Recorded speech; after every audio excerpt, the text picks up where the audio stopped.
Here with Connor Mantz, marathon debut at the Chicago Marathon. Connor, how you feeling? Feeling good. I'm excited. Had a little sickness earlier this week that kind of popped in and out, but I'm excited to go out there and compete. There's, I don't know, a lot of excitement around a marathon that you don't really get in any other event, so I don't know, I think it's cool. And you've been talking a little bit, and everyone I think has been talking about you taking a crack at 2:08, the fastest American debut, maybe even 2:07. What's the thought process there on your first half plan, and then when you'd kind of make a decision to go for it? Yeah, I think first half plan. I wanted to go out about 63:30 and then just kind of see what happens from there. But being a little, I don't know, I had a bad stuffy nose for a few days there. I think I'm gonna play it a little conservative, not really that conservative, but try to go sub 64 through the half, which I think maybe most people wouldn't think is very conservative. Right. But I don't know, I like to swing for the fence and just go for it. And I think on the road, that's what's exciting. Maybe I haven't talked too much of a big game, but yeah, I think going through 64 minutes would be, or sub 64, just under, would be about ideal. And then I think, I don't know, miles 21, 22, really making big moves, just because you don't want to overdo it. So I don't know, but then you get on the start line, you get through whatever mile, and then somebody makes a move and you just go in. So plans to get thrown out the window really quickly.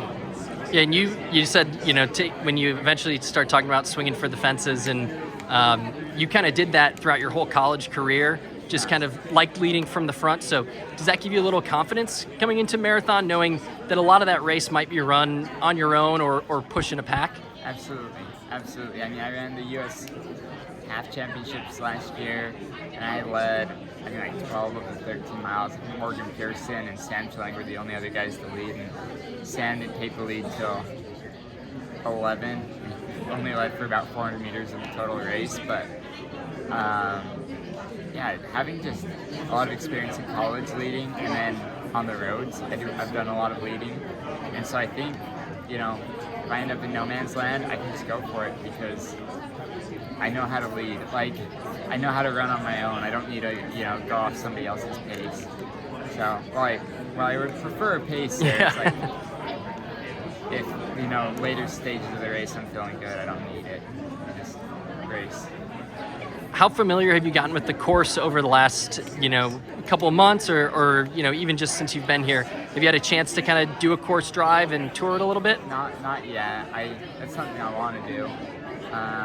Was able to. Me and Clayton Young ran the last mile or so, as much as you can run the last mile. Yeah, the one hill on the Chicago Marathon course. Yeah. It was funny. I rewatched a couple of days ago. I was watching a recap of 2019. And I saw the hill, and I was like, "Oh man, like, is this a hilly course?" And then I went and ran it. I'm like, "Yeah, this might be bad at like 26 miles, but it's not that bad." Like, yeah, and a quick downhill to follow to go into the finish. Oh yeah, it's a flat race, and I like that. I like that because I'm going for a fast time. But if it was any other type of, I don't know, if it was just competing, I'd want it to be hilly. But that's just me. But fast time. Yeah, speaking of hilly courses, you talked a little bit about cross country to kind of cap off 22 and early 23. That was such a huge part of your build up in college. So do you feel that will continue to benefit you as you eye up the marathon in the future as well? Oh, absolutely. And Coach Icestone, when he was running, he would do World Cross every year. Even if it was in college or, there was a World Championship or an Olympic Games, he would just jump in it because that's what he, I don't know, one of the things that he succeeded at. And I think, cross country really just builds some strength that you don't really get from running like long, hard miles. I think there's a lot of benefit that comes from just running on grass and hills more than, I don't know, that's maybe not more, but different than anything else. And then finally, last question, you posted a workout where you had some really quick 800s at the end. Oh, yeah. How do you feel that kind of tune-up workout has you, ready for race day?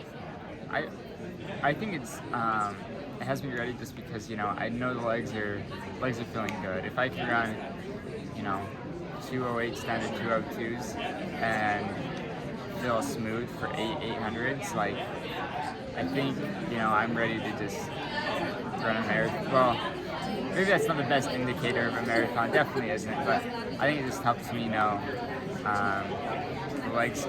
If there's need be in the race, I can move quickly.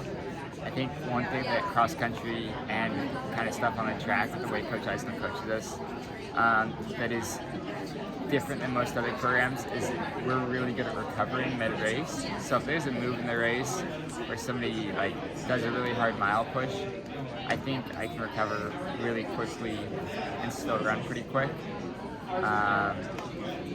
But I don't know. Maybe it's different on this marathon distance. It's kind of hard to know with so many good athletes here.